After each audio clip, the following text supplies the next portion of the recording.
وقتی خدا تشخیص میده شخصی یا چیزی برات مناسب نیست، دیگه نمیذاره با اون شخص در آرامش باشی، نمیذاره بهت آرامش بده. این یکی از سخت‌ترین چیزاییه که انسان باید یاد بگیره. مهم نیست تو چقدر دلت میخواد بشه، مهم نیست چقدر تلاش کردی، مهم نیست چقدر دوست داری، مهم نیست چقدر بهش فکر میکنی. زمانی که برات مناسب نباشه، به صلاحت نباشه، خدا نمیذاره باهاش در آرامش باشی.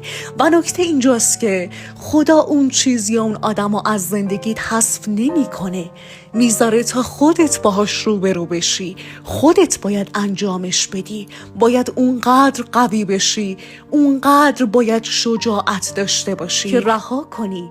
باید رها کردن تو اوج خواستن و یاد بگیری، وگرنه اونقدر توسط اون فرد اذیت میشی تا یاد بگیری که رها کنی.